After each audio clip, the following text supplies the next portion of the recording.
আসসালামু আলাইকুম। ছোট্ট একটা তোমাদের ব্লগে স্বাগতম। আজকের এই ভিডিওটা হচ্ছে তোমরা যারা ৩০ টাকা ৪০ টাকা খাতা কিনো বুঝছো, পাতা কিন্তু কম পাইবা। পাতা কিন্তু টোটালি কম পাইবা। তো আমি তোমাদের একটা সাজেশন দিই, তোমরা তোমার দিস্তা কিনে নেবা। দিস্তা বুঝো? চলো তোমাদের দেখাই কি দিস্তা, আর কি যেগুলো পরীক্ষা দাও না ওগুলো পাতা।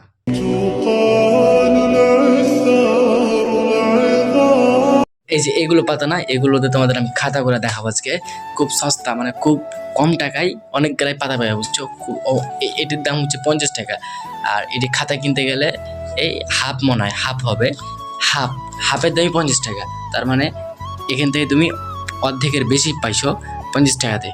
চলো তোমাদের ভিডিওটা দেখাই, আমি খাতাটা তৈরি করে দেখাই।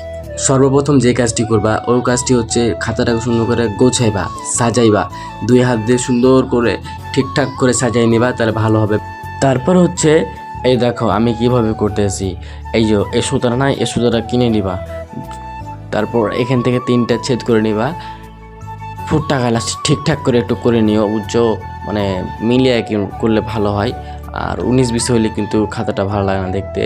তো এভাবে করে সুতাটাকে সুন্দর করে আটকায় নিবা এই কাটানোতে। এখানে একটা ব্যাঁক আছে বুঝছো, এখানে একটা কিন্তু কাটানোতে এখানে আটকার জিনিস আছে, এই জিনিসটা আটকে নিবা। তারপর এদিকে টান মারবা ভিতর দিকে, অ্যান্ড এই দেখো ভিতর দিকে আমি টান মারলাম, এই দেখো। তারপর মধ্যঘরটা ছেড়ে তার পাশের কাঠটা ফের আবার করবা। তো এখান থেকে এটা তো আটকে নিবা, এই দেখো এই যে আটকে নিচ্ছি, থাম ওয়েট, আটকাতে পারছি না আমি, একটু কম করে দিই সুতা কম করে দিলে ভালো হয়, সুবিধা হয়, ফের আবার টানাটানি হবে। মানে হচ্ছে মানে ঢিল হলে কিন্তু খাতাটা লটকে যায়, এর জন্য টাইট করে করতে হবে। তো এদিকে টান মারলাম, হ্যাঁ ওকে, থামো গাইস, আসছেনি এখনও, অ্যান্ড চলে গেছে। এই দেখো এবার দেখো মধ্যঘরটাতে একটু হালকা করে রাখবা, মানে মধ্যঘরটা যেন টান মারতে পারো ভিতর দিকে সুতাটাকে, ওইদিকে মানে একটু হালকা করে করবা বুঝছো। তো এই যে দেখো 3টা হয়ে গেছে অলরেডি। এবার একটা জিনিস দেখাই তোমাদের, যে কোনো একদিকে মানে এই ফুটটার মধ্যে ঢোকাই দিতে হবে, এই ফুটটার মধ্যে বুঝছো।